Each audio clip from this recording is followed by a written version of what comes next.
हम सीबीटी कर रहे थे, कॉग्निटिव बिहेवियर थेरेपी। उसमें हमने कॉग्निशन का एलिमेंट कर लिया था, जबकि बिहेवियरल एस्पेक्ट्स रहते थे, बिहेवियरल टेक्निक्स भी रहती थी। तो आज हम उसको करेंगे।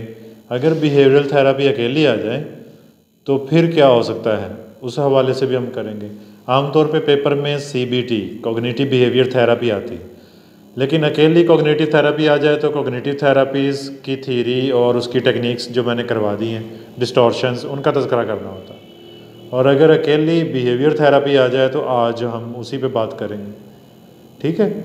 आमतौर पे सीबीटी आती है तो फिर आपको ऐसा करना होता है कि कॉग्निटिव की टेक्निक्स भी लिखनी होती और बिहेवियरल की भी टेक्निक्स लिखनी होती। दोनों में फ़र्क हम पहले लेक्चर में कर चुके हैं, जब सीबीटी स्टार्ट की थी। दोनों में फ़र्क क्या था कि जो कॉग्निटिव थेरेपी है या कॉग्निशन का जो एलिमेंट है वो क्या चीज़ें मेजर कर सकता है, और जो बिहेवियरल एस्पेक्ट्स है वो कौन सा होता है। बिहेवियर थेरेपी वाले क्या कहते हैं, वो ये बेस करती है बिहेवियरिज्म पे, तो इसलिए वो कहते हैं हर चीज़ लर्निंग का नतीजा है। अगर कुछ अच्छी आदत हैं तो वो भी लर्निंग का नतीजा है, और अगर किसी में कोई बैड हैबिट्स हैं तो वो भी फाल्टी लर्निंग की वजह से है। यानी कि लर्निंग में उसने ऐसा रहना सीख लिया, उसने चोरियां करनी सीख ली, उसने गाली निकालना सीख लिया। लेकिन साइकोलॉजी में हैबिट्स रिवर्स की जा सकती हैं। वो कहते हैं ना आदतें नहीं बदलती, ऐसा नहीं है, आदतें बदल सकती हैं। साइकोलॉजी कहती है कि हैबिट रिवर्स की जा सकती हैं, पर्सनालिटी ग्रूमिंग की जा सकती है, किसी की पर्सनालिटी में चेंज लाया जा सकता है, क्योंकि ये डायनामिक है ना, ये बदलती रहती है, चेंजेबल है, इसमें चेंज लाया जा सकता है। हाँ, थोड़ा मुश्किल भी होता है लेकिन चेंज लाया जा सकता है। चीज़ों को समझने की कोशिश करनी है आपने। Behavioural therapy is a form of therapy. मैं शायद इस पे बात कर रहा था कि ओवर्ट और कोवर्ट। ओवर्ट ऑब्जर्वेबल एलिमेंट को कहते हैं। जो बिहेवियर थेरेपी है ये सिर्फ ऑब्जर्वेबल स्टिमुलाई पे काम करती है। आप अपने क्लाइंट की वो चीज़ें असेस करोगे, उन्हीं चीज़ों पे बात करोगे जो कि ऑब्जर्वेबल है, उसका ज़ाहरी किरदार, ठीक है। और जो कोवर्ट है, जो कॉग्निटिव ने जो किया, वो इंसान के कॉग्निशंस को बदलने के दर पे होती है। वो उस एलिमेंट तक पहुंचना चाहती है जो किसी भी इंसान का बातिन है, किसी भी इंसान के अंदर छुपा हुआ है। Behavioural therapy is a form of therapy rooted in the principles of behaviourism. Behaviour therapy का जो जड़ें हैं वो बिहेवियरिज्म में मिलती हैं। और बिहेवियरिज्म एक ऐसा स्कूल ऑफ थॉट है जो कहता है कि कोई भी चीज़ जो है वो लर्निंग का नतीजा होती है, और ये ज़ाहरी किरदार को फोकियत देते हैं, अहमियत देते हैं। जो चीज़ें नज़र आ रही हैं वो हैं, जो नहीं नज़र आ रही वो नहीं है, ये इनका कहना है। This school of thought known as behaviorism is focused on the idea that we learn from our environment. इनका कहना है कि हम तमाम तर चीज़ें अपने इन्वायरमेंट से सीखते हैं। In behavioral therapy, the goal is to reinforce desirable behaviors and eliminate unwanted or maladaptive ones.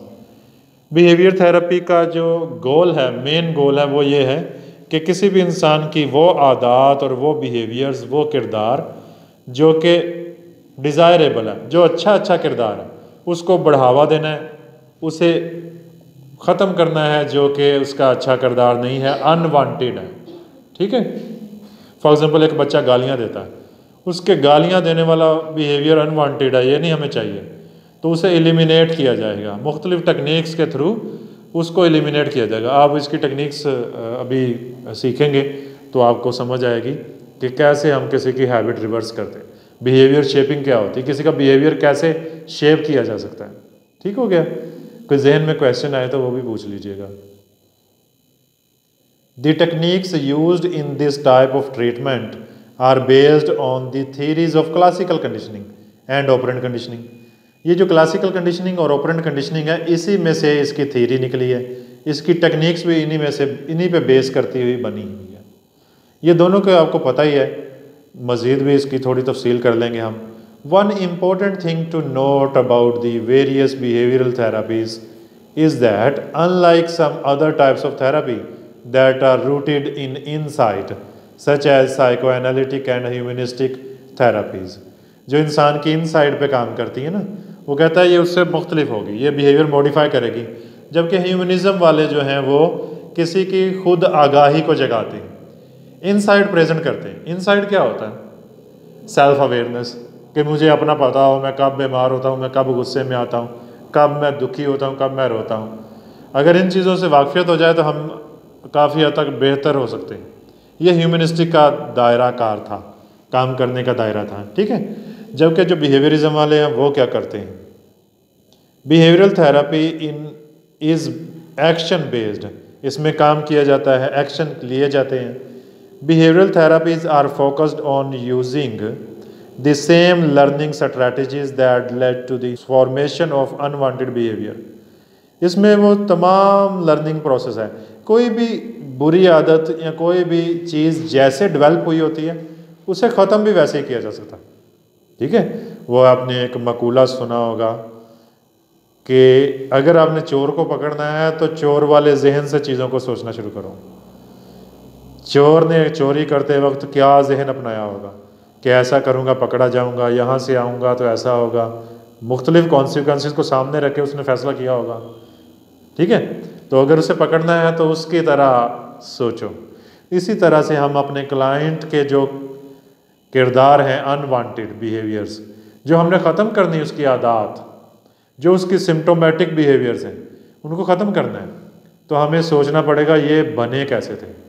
जो इसकी ये सोच है ना, ये वहम करता है, ये फ़लाँ चीज़ करता है, ये डर जाती है, ये ऐसा करती है, ये एक्चुअली ऐसा हुआ कैसे, वो रास्ता तलाश करना है जिसकी वजह से इसमें ये चीज़ें खराबी का बायस बनी, फिर उसी रास्ते से वो सही करेंगे। क्या आपको समझ आई? इसीलिए इसे एक्शन बेस्ड कहा गया। Because of this behavioural therapy tends to be highly focused, the behaviour itself is the problem. किसी का किरदार खुद भी एक मसला पैदा करता है। And the goal is to teach clients new behaviours to minimise or eliminate the issues. किसी क्लाइंट के मुख्तलिफ जहनी मसाइल को ख़त्म करने के लिए उसे नई स्किल्स सिखाई जा सकती हैं, उसे नए अंदाज सिखाए जा सकते हैं सोचने के, और पुराने अंदाज जो हैं बोसीदा, उनसे उसको छुटकारा भी दिलाया जा सकता है। Old learning led to the development of a problem. जो पुरानी लर्निंग है, जो कि फाल्टी लर्निंग है, उसके सिलसिले की वजह से ही, पुरानी इंफॉर्मेशन की वजह से ही प्रॉब्लम है ना। तो पुरानी इन्फॉर्मेशन को हम ख़त्म करें या उसे चेंज करके नई इन्फॉर्मेशन दी जाए। कोई बच्चा बच्ची छिपकली से डरना शुरू होगी, तो आप उसका ये जो डर है उसने कहीं से सीखा है, माँ डरती थी तब उसने कोई डरा था उसके सामने, या वो पहली दफ़ा हादसाती तौर पर डरी थी। हमने उसका डर ख़त्म करना है। बिहेवियरिज्म वाले मुख्तलिफ टेक्निक्स आपको बताएंगे, फ्लडिंग बताएंगे, सिस्टमेटिक डिसेंसिटाइजेशन बताएंगे, ठीक है। ये बड़ी अच्छी कारआमद टेक्निक्स हैं। आप भी अपने वो किरदार बताइएगा जो प्रॉब्लमेटिक हैं, हम उन पे काम करेंगे। हम आपको स्ट्रेटजी सिखाएंगे कि कैसे आप अपने इन मसाइल से फाइट कर सकते हैं, ओवरकम कर सकते हैं इस चीज़ को। And so the idea is that new learning can fix it. पुरानी लर्निंग की बजाय न्यू लर्निंग को फिक्स कर देना है। Got it? The foundation of behavioural therapy, ये हेडिंग हो जाएगा। First let's start by exploring the two basic principles that contribute to behavioural therapy. ये दो प्रिंसिपल्स हैं जिसके ऊपर बिहेवियरल थेरेपी बेस करती है। Number 1 classical conditioning, number 2 operant conditioning. Classical conditioning involves forming association between stimuli. Classical conditioning होता है किसी चीज़ को किसी दूसरी चीज़ के साथ एसोसिएट कर देना। आपको वो डॉग वाला एक्सपेरिमेंट याद होगा। तो बच्चों को भी आप बहुत सारी लर्निंग करवा सकते हो जो वांटेड है, जो डिज़ायरेबल बिहेवियर्स हैं, जो उसको नई अच्छी आदत आपने देनी है।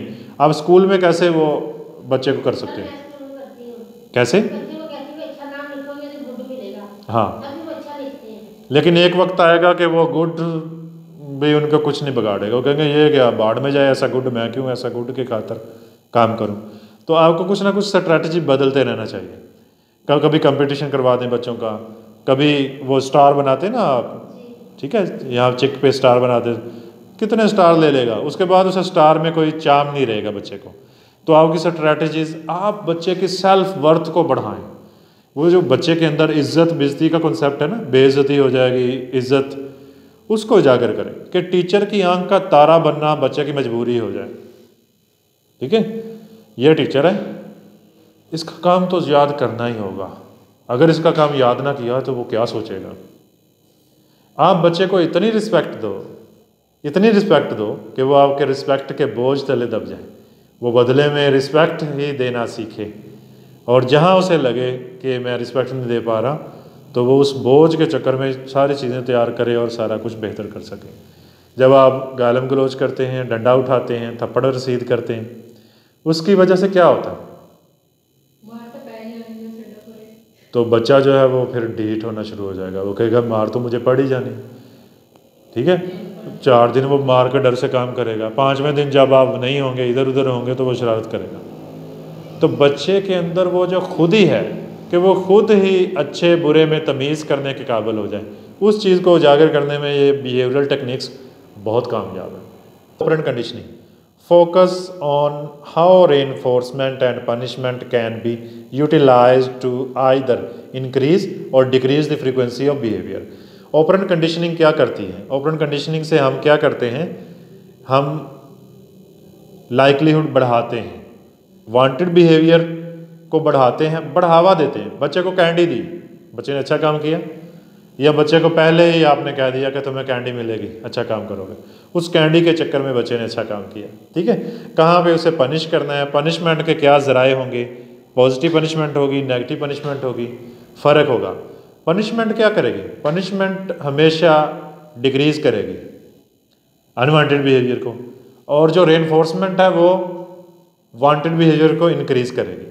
पॉजिटिव का मतलब होगा समथिंग ऐड अप, जब आप किसी चीज़ को ऐड करोगे तो पॉजिटिव, जब किसी चीज़ को निकाल दोगे तो वो नेगेटिव होगा। फॉर एग्जांपल पॉजिटिव पनिशमेंट का मतलब क्या होगा कि आप कुछ चीज़ें ऐड करो, आपने 2 जुमले ऐड किए कि मैं इसे ये कहूँगी कि इसने काम नहीं किया, ठीक है। ज़रूरी नहीं छड़ी से ही पनिश हो सके, छड़ी वाली पनिशमेंट जो है वो कहीं पीछे रह जाती है, ये जो नफ्सियाती मार होती है ये कहीं आगे निकल जाती है, ठीक है। आप साइकोलॉजी समझें अपने स्टूडेंट की, बच्चे की, जिसको आप गाइड कर रहे हो, जिसकी आप तरबियत कर रहे हो, उसकी साइकोलॉजी को समझते हुए, उसकी साइकी को समझते हुए, अंडरस्टैंड करते हुए आप कोई भी कदम उठाओगे तो वो बेनिफिशियल होगा। Behaviour therapy based on classical conditioning, पहले क्लासिकल कंडीशनिंग पे जो टेक्निक्स बेस करती हैं उसका तस्करा होगा। Classical conditioning is one way to alter behaviour, ये किसी भी किरदार को बदलने का एक ज़रिया है क्लासिकल कंडीशनिंग।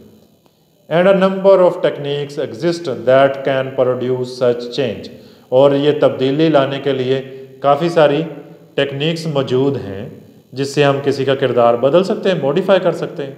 आपको पता है काउंसलिंग और साइकोथेरेपी में फ़र्क ही है कि साइकोथेरेपी का मतलब है मुख्तलिफ टेक्निक्स के थ्रू किसी का अनवांटेड बिहेवियर मॉडिफाई करना है, डिज़ायरेबल बिहेवियर को लाना है और अनडिज़ायरेबल बिहेवियर को एलिमिनेट करना है, ख़त्म करना है, वो जो मसाइल वाला डिस्टॉर्शन वाला बिहेवियर है।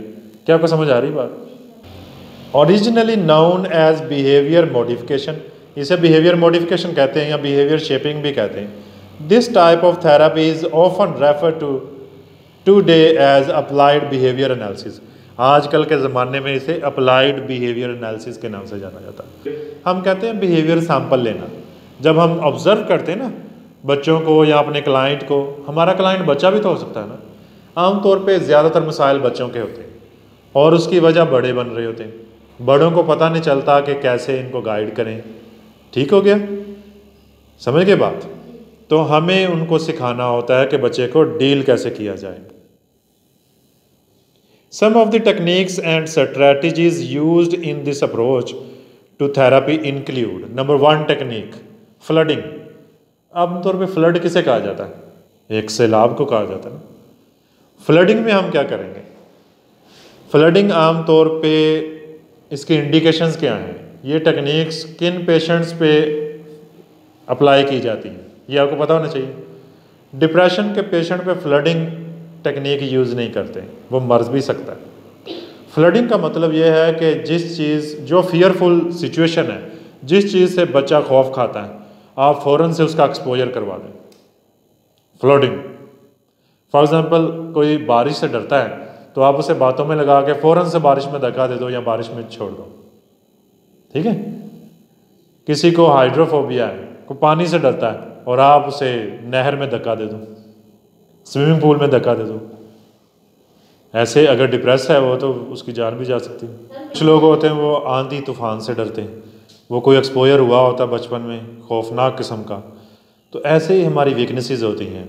ये वीकनेसेस के पीछे कोई ना कोई कहानी होती, कोई ना कोई स्टोरी होती, तो हमने वो फाइंड आउट करनी होती। Flooding, this process involves exposing people to fear involving objects. इसमें एक्सपोज करना है किसी भी पर्सन को फियरफुल कंडीशंस को, ऑब्जेक्ट्स को और सिचुएशंस को इंटेंसली एंड रैपिडली, तेज़ी से। मैंने बताया जैसे कि पानी से डरता है तो उसे पानी को एक्सपोजर करना, कोई सांपों से डरता है तो अचानक से उसके सामने सांप या उसे सांप के सामने ले आना, कोई कुत्ते से डरता है तो उसे कुत्ते के सामने पेश कर देना है, अचानक से कुत्ते को उसके सामने पेश कर देना, फिर उसे कहना देखो कुछ भी नहीं कह रहा, देखो डर लो जो डरना था, कुछ भी नहीं हुआ ना, कुछ भी नहीं हुआ। वो चीखेगा चिल्लाएगा, बाद में उसे ठंड पड़ जाएगी, इट्स ओके। अगर वो डिप्रेशन का शिकार है तो डिप्रेशन में इंसान के जो मसल्स हैं वो खिंचे होते हैं, स्ट्रेस्ड होते हैं, तो ऐसे में जान भी जा सकती है। ठीक है, एंग्जाइटी के पेशेंट्स को ये ज़्यादा सूटेबल टेक्निक है, छोटे मोटे जो फोबियाज़ हैं उसके लिए सूटेबल है, लेकिन डिप्रेशन के पेशेंट के लिए ये सूटेबल टेक्निक नहीं है। क्या आपको समझ आ गई? It is often use to treat phobias, ये फोबियाज़ को ट्रीट करने के लिए इस्तेमाल होती है, anxiety and other stress related disorders, और दीगर जो ऐसी नफ्सियाती बीमारियां हैं जिसमें स्ट्रेस होती है, टेंशन होती है। During the process the individual is prevented from escaping और अवॉइडिंग द सिचुएशन।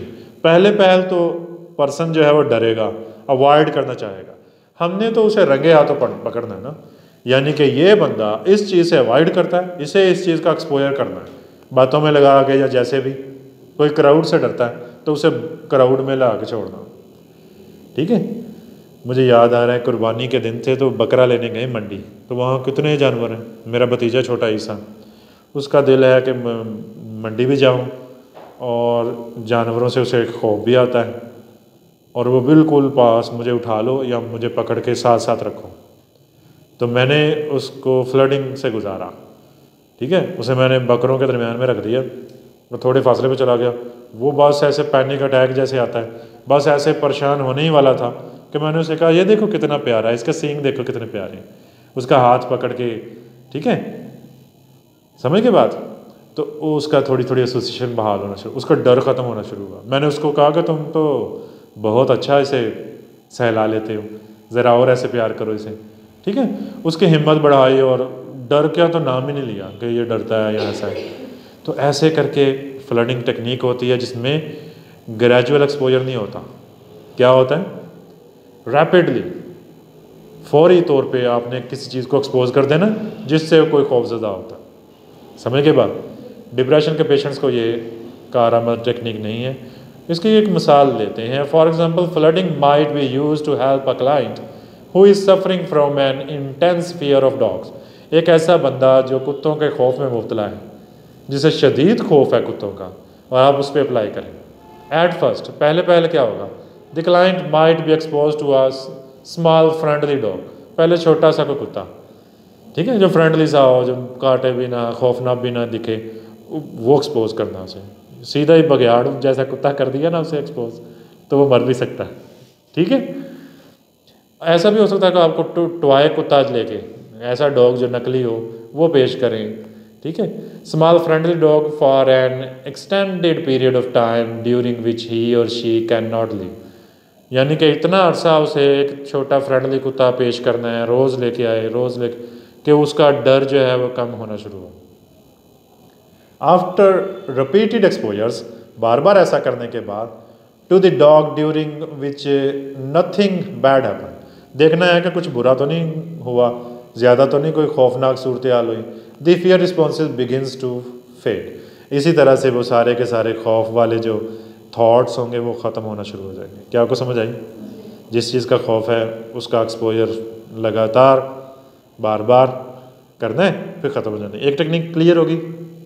उसके बाद एक टेक्निक है सिस्टमेटिक डिसेंसिटाइजेशन, इसे SD भी कहते हैं। The technique involves having a client make a list of fears. हम अपने क्लाइंट से कहेंगे अपने तमाम तर खौफ एक लिस्ट की सूरत में लिखो। समझ के बाद and then teaching the individuals to relax while concentrating on these fears, कि वो इन खौफ ज़्यादा कर देने वाली सूरत हालात को सोचे और रिलैक्स रहे। अच्छा, मैं आपको बताता हूँ कि हम क्लिनिक में इसे कैसे यूज़ करते हैं। हम अपने क्लाइंट को सामने बैठाते हैं, सबसे पहले तो उसका क्लिनिकल इंटरव्यू हमने लिया होता है, उसकी असेसमेंट की होती है, हमें पता होता है ये किन सूरत हालात से भागता है, ये फ़लाँ ये शादी नहीं करना चाहता, ये फ़लाँ मामले से भागता है, ये कुत्तों के खौफ में मुब्तला है, ये पानी के खौफ, कितने सारे खौफ होते हैं ना हमारे, ये फ्यूचर को लेकर खौफ ज़्यादा रहता है या रहती है। हम उसे बैठाएंगे और उसे इमेजिन करवाएंगे। SD टेक्निक में क्या होता है, किसी को हाइट का फोबिया है ना, ऊंचाई का डर है, किसी को तंग जगहों का खौफ है, हम उसे बड़े ही रिलैक्स मूड में बैठा के बड़ी ही अच्छी वॉइस में उससे बात करेंगे, उसे इमेजिन करवाएंगे कि ज़रा तसव्वुर करो कि तुम एक अच्छी जगह पे हो, तुम्हें क्या दिखाई दे रहा है। अगर उसे अच्छा लगता है सरसब्जा तो हम कहेंगे तुम एक बाग में हो। हमें उसकी लाइकिंग डिसलाइकिंग को जानना ज़रूरी है। फिर हम आहिस्ता आहिस्ता आहिस्ता आहिस्ता उसे फियरफुल ऑब्जेक्ट, फियरफुल सिचुएशंस की तरफ ले जाएंगे और साथ में बार बार कहेंगे क्या तुम रिलैक्स हो। फॉर एग्जांपल कोई हाइट से डरता है, हम उसे कहेंगे तुमने पहला कदम रख लिया, क्या तुम रिलैक्स हो, तुम 3-4 स्टेप और भी चढ़ गए हो, बिल्डिंग है काफ़ी ऊंची लेकिन तुम रिलैक्स हो। आप उसे बार बार रिलैक्स करोगे, आपके कहने से ही वो उसका जो फियर है वो कम होना शुरू होगा। फिर आप उसे ऊपर लेके जाएंगे पूरा, आप कहेंगे आप बहुत ऊंची इमारत पे हो लेकिन आप रिलैक्स हो ना, बिल्कुल कोई गिरने का चांस नहीं, कुछ भी नहीं। यहाँ पे एक चीज़ याद रखें, उसे बिल्डिंग के ऊपर छोड़ के वापस ना आ जाए, उसे लेके भी आए। दरमियान में आप सेशन रोक दें या कोई मसला तो उसे पैनिक अटैक हो सकता है, ठीक है।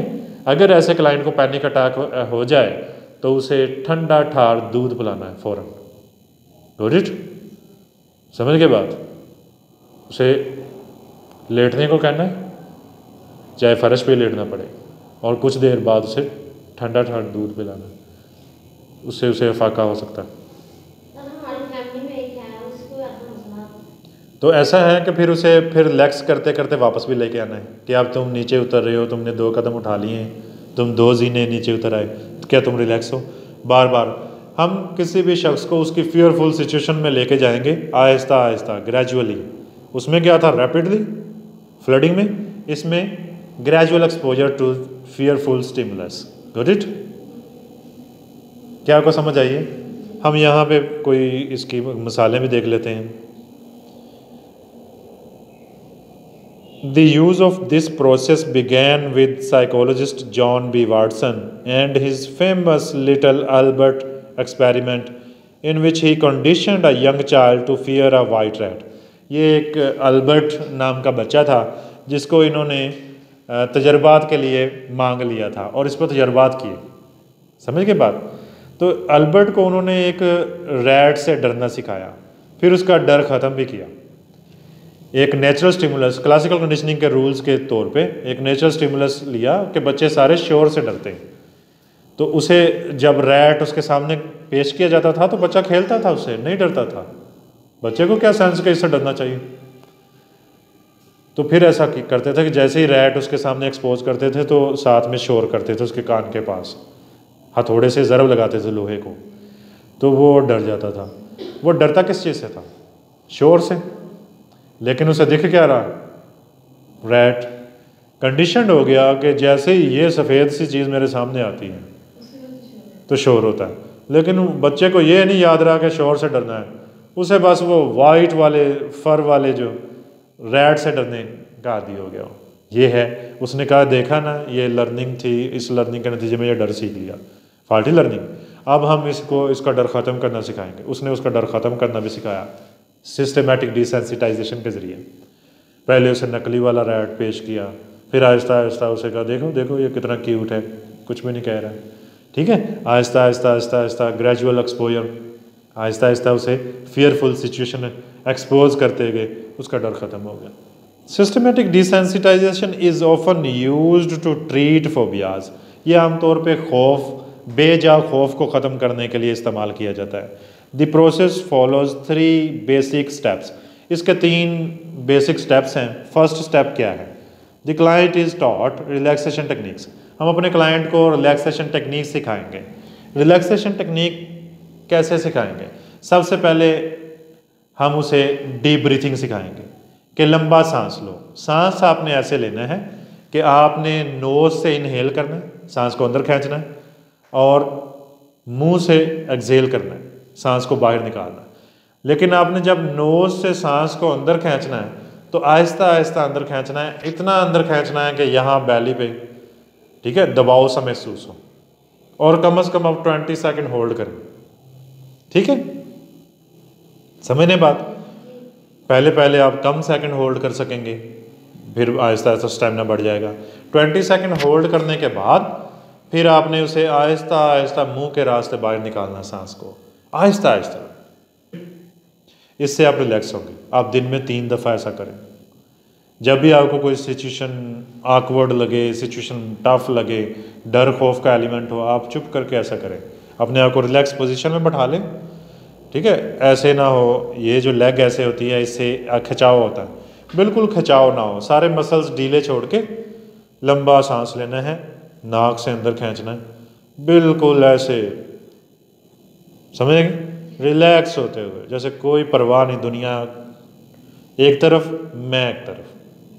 ठीक है, ये टेक्निक्स हम सिखाएंगे। इसके अलावा रिलैक्सेशन टेक्निक्स में क्या होता है, दोनों हाथों को बाहर की जानिब को करना है, आउटवर्ड, इतना बाहर की जानिब निकालना है कि आपके ये मसल्स पे दर्द होना शुरू हो जाए। ठीक है, मैं फिर कहूँगा डिप्रेशन के पेशेंट्स को आपने रिलैक्सेशन टेक्निक्स में इतना ज़्यादा नहीं, डिप्रेशन वाले पेशेंट्स के जोड़ अकड़े होते हैं, आप उसे कहोगे सीधे करो तो वो टूट भी सकते हैं, आप पकड़ के उसके बाजू ऐसे सीधे करोगे वो टूट भी सकते हैं, उसके मसल्स, उसके अंदर से पट्ठों को खिंचाव होता है, किसको, जो डिप्रेस होता है। ठीक है, हम सब के खिंचाव होता है, लेकिन खिंचाव के लेवल होते हैं। डिप्रेशन के पेशेंट का खिंचाव इंतहाई ज़्यादा होता है, उसे मेडिकेशन की भी ज़रूरत होती है। तो दोनों हाथों को ऐसे बाहर की जानिब निकालना है, एक तो यहाँ पेन महसूस होगा और एक यहाँ पे बाजू के नीचे। ठीक है, पेन महसूस होगा, इसको और ज़्यादा पेन करना है, फिर इसे आहिस्ता आहिस्ता रिलैक्स करना, जल्दी से रिलैक्स नहीं करना, आहिस्ता आहिस्ता ढीला करना। जब आप बार बार ऐसा करोगे तो वो दर्द यहाँ तक, अभी शोल्डर तक आ रहा है, ये आहिस्ता आहिस्ता रिमूव होगा। ठीक है, दोनों हाथों को 10 दफ़ा करना है, फिर एक को 5 दफ़ा, फिर दूसरे को 5 दफ़ा, ऐसा ही। क्या आपको समझ आई बात? ठीक है, ये आपको रिलैक्स करेगी, आपका जहन सुकून में आएगा। बिलीव मी, आप किया करें।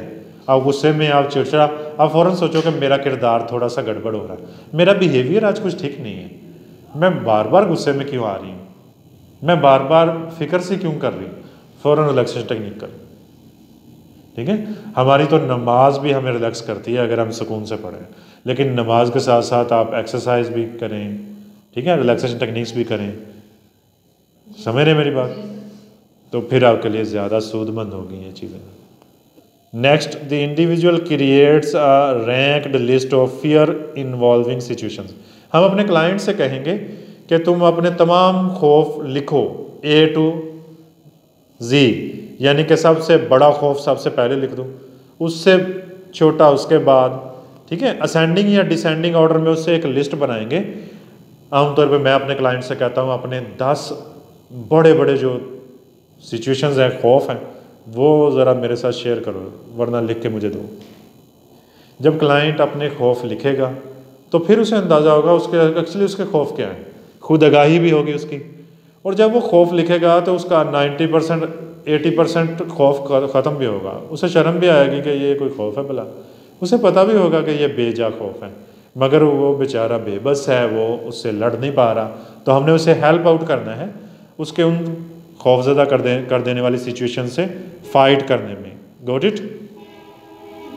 Starting with the least fear inducing item. सबसे पहले हम उसे कहेंगे जो सबसे छोटा खौफ है वो सबसे ऊपर लिखो, and working their way up to the most fear including item. फिर उससे बड़ा खौफ, फिर उससे बड़ा खौफ, जो भी सिचुएशन तुम्हें खौफजदा करती है उसको रैंक करो, समझ गए, छोटे से बड़े की जानिब। The client confronts these fears. जब क्लाइंट अपने खौफ को अपने सामने पेज पे देख लेगा कि अच्छा मेरा ये खौफ है, खुद सोचेगा ना वो, under the guidance of the therapist, जब थेरापिस्ट उसे गाइड कर रहा है और वो खौफ लिख रहा है, रैंक कर रहा है, while maintaining a relax state, और इस दौरान साइकोथेरापिस्ट उसे रिलैक्स कहने को भी बोल रहा है। हमारा रिलैक्स कह देना, रिलैक्स कर देना, रिलैक्सेशन टेक्निक्स करवा देना, ये क्लाइंट के लिए बहुत ही ज़्यादा कारआमद होता है। अगर रैपो अच्छी बिल्ड हुई हो, अगर खुद अतमाद ही ना हो अपने साइकोथेरापिस्ट पे क्लाइंट को, तो फिर ये यूज़फुल नहीं है ज़्यादा।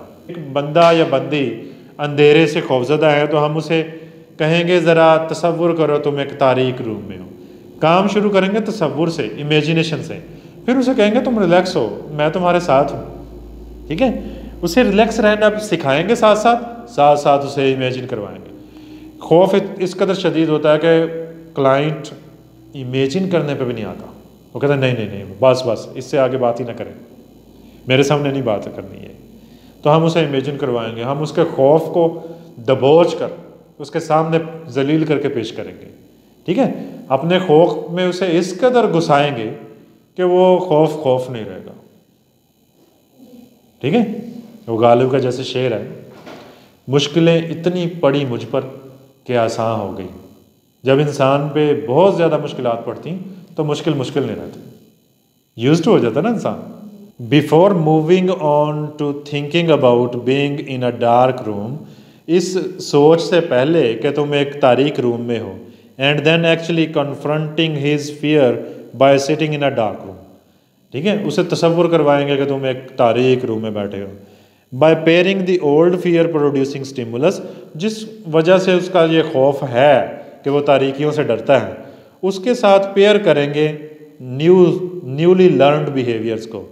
ठीक है, with the newly learned relaxation behaviour, जो उसका रिलैक्स्ड बिहेवियर, जो हम उसे नए बिहेवियर सिखा रहे हैं कि ऐसा भी तो हो सकता है तुम फलां जगह जाओ, तारीक रूम में जाओ और तुम रिलैक्स रहो।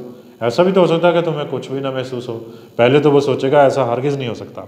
जब हम उसे सिखा देंगे कि तुम रिलैक्स रहना सीख, तुम कर लोगे, तुम रिलैक्स रहो बस। ठीक है, आहिस्ता आहिस्ता वो इमेजिन करने पे आ जाएगा। इमेजिन से अगली स्टेज फिर होगी उसकी कि वो एक्सपोजर पे आ जाएगा। मेरा एक क्लाइंट, उसे कोई मसला नहीं है, वो सऊदी अरब था तो वो उसके चाचू की डेथ हो गई। वो चाचू के साथ काफ़ी क्लोज था, दोनों इकट्ठे काम करते थे। फिर ऐसा हुआ कि उसके चाचू की डेथ हो गई, उसकी डेड बॉडी को लेके वो फिरता रहा, पाकिस्तान लाया। इस दौरान मौत का खौफ, फियर ऑफ डेथ इतना उसके ऊपर काबू पा गया, ठीक है, काबिज हो गया कि वो चारपाई पे है पड़ा। उसके मसल्स ठीक हैं लेकिन वो चल नहीं पाता। वो थोड़ा सा चलता है गिर जाता है। दुकान छूट गई, उसे आके दुकान बनाई, वो भी नहीं। अब उसके बच्चे भी हैं, बीवी भी है, वो बड़ा होता है, सब जानते हैं कि कुछ भी नहीं, इसे कोई मसला नहीं। उसकी सोच ने उसके असाब को जकड़ लिया, वो चल फिर नहीं सकता। मेरे से उसने कुछ सेशन लिए ऑनलाइन, मैंने उसका फियर कम कर। सबसे पहले डॉक्टर शॉपिंग बहुत ऐसा पेशेंट करता है, विटामिन की गोलियां खा के, ताकत की गोलियां खा के, कभी कुछ मालिशें करवा ली, सब कुछ हो गया, मसाज करवा लिए, कोई फ़र्क नहीं पड़ रहा। वो ऐसा है कि मेरे दिमाग को कमज़ोरी है। मैंने कहा तू नहीं असेस करेगा खुद को, तू खुद का डॉक्टर खुद ना बन, तू अपना आप छोड़ दे अल्लाह की ज़ात पे, या तू कम अज़ कम मेरे हवाले कर दे अपना, जैसा मैं कहूँ वैसा कर। पहले मैंने रैपो इस्टेब्लिश की उसके साथ कि वो मेरी बात सुने, मेरा और उसका राज रहे। ठीक है, उसके बाद रात का 2 बज रहा है, ठीक है, मैंने उसे कहा कि अभी उठो अपनी चारपाई से, किसी को पता ना चलने पाए। ज़्यादातर वो निगाहों का मरकज़ बनना पसंद नहीं करता, तो जैसे ही वो पहला कदम उठाता है, वो बाबा चल पड़े, वो भाई चल पड़ा, वो ऐसा, ठीक है, वो फ़ौरन गिर जाता है। मैंने कहा कोई नहीं देख रहा तुम्हें, तुम गली में आओ ज़रा 10 मिनट वॉक करो। मैं कहीं और बैठा हूँ, वो कहीं और, उसे पंजाबी में कहते हैं हल्ला शेरी देना। मैंने उसे कहा फ़ोन तुम्हारे पास है, बात हमारी चल रही है, तुम रिलैक्स हो। बार बार मैं उसे कह रहा हूँ तुम रिलैक्स हो, हाँ, कैसा फील कर रहे हो? वो कहता मैं इतना खुश हूँ मैं बता नहीं सकता। 10 मिनट उसने वॉक की। मैंने कहा चुप कैसे जाके बैठ जाओ वहाँ पर, किसी को पता ना, ये ऐसे कह रहा हूँ, हालांकि किसी को पता चल जाएगा तो क्या होगा, कुछ भी नहीं, सिर्फ अपने क्लाइंट की खुद अतमादी बहाल करने के लिए, क्योंकि वो अपने आप को किसी की निगाहों से ना देखें।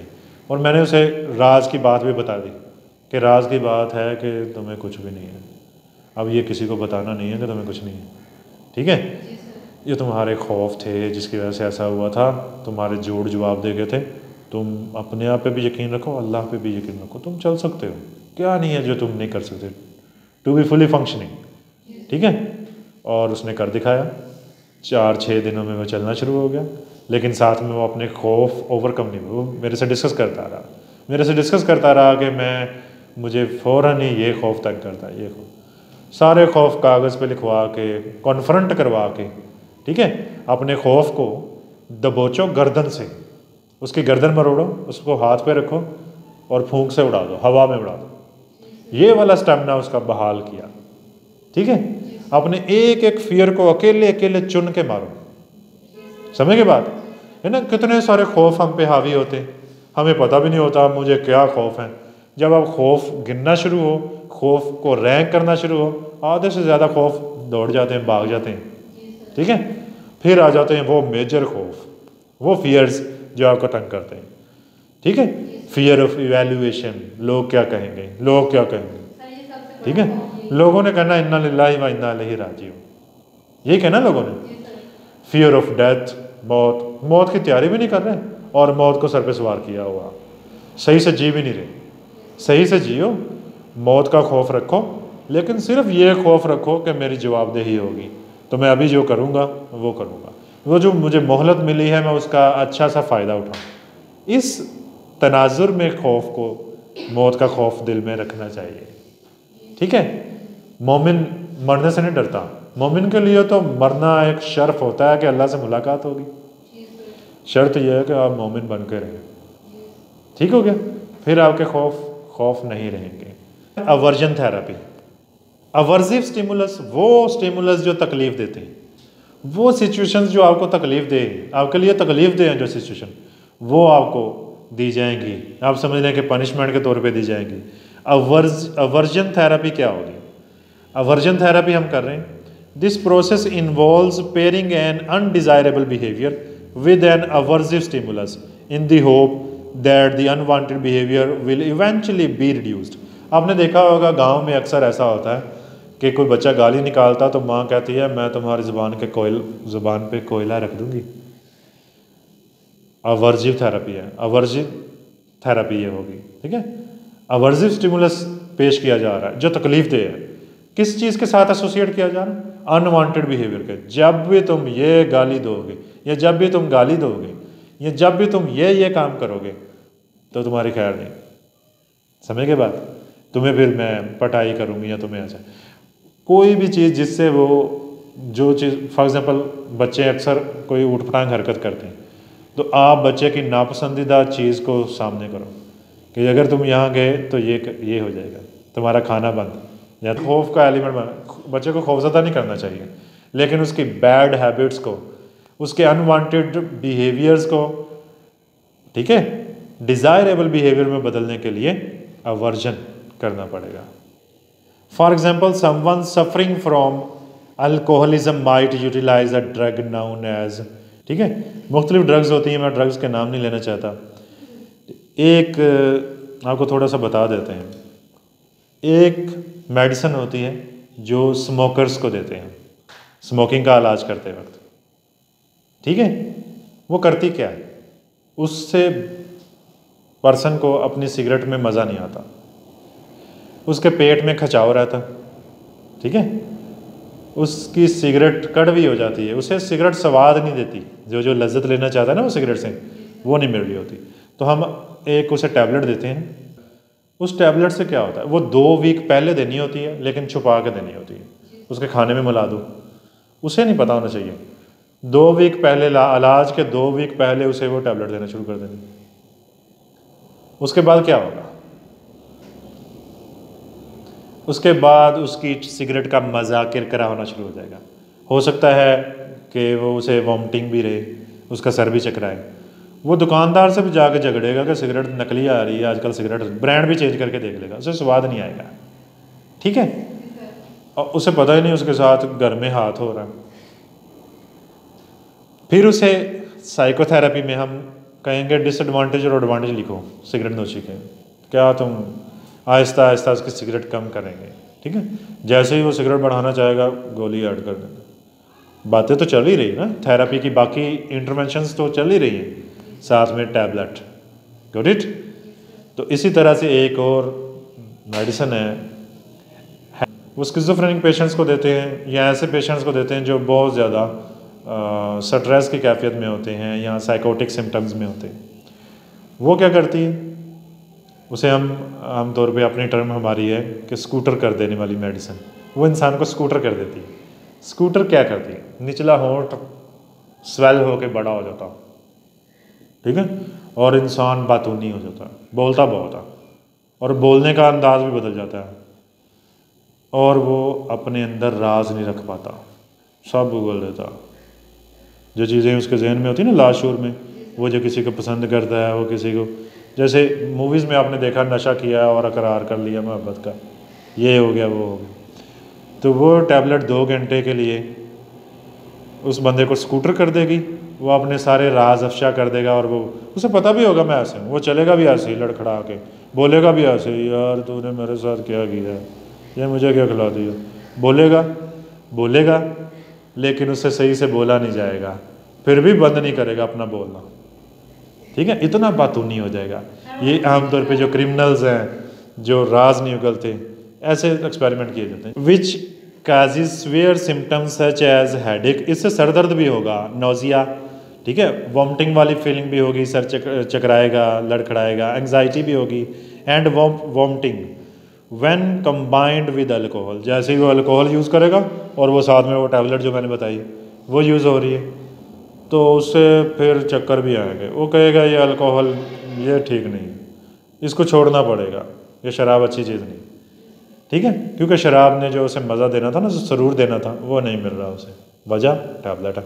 यह अवर्जन ऐसी तकलीफ दे चीज़ क्रिएट कर देती, ऐसी टैबलेट जो किसी भी इंसान में तकलीफ दे चीज़ें पेश करना शुरू कर देती, ठीक है, अवर्जन, तकलीफ।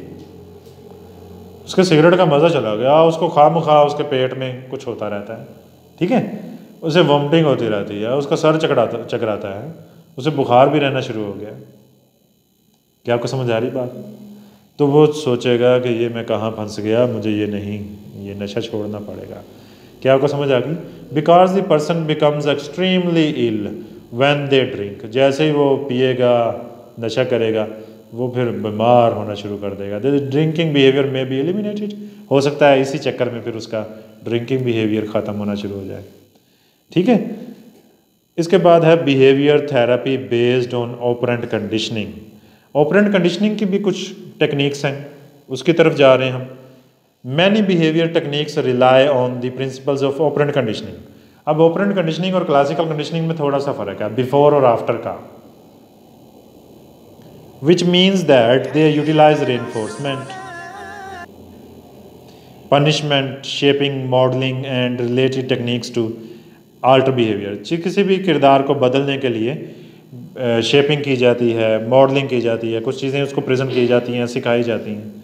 These methods have the benefit to being highly focused, which means that they can produce fast and effective results। इसकी वजह से बहुत बेहतर रिजल्ट्स आ सकते हैं। Some of the techniques and strategies used in this approach to behavioural therapy include token economies. Number 1 technique कौन सी है? Token economy. मेरा ख्याल है इस पे कल बात करेंगे।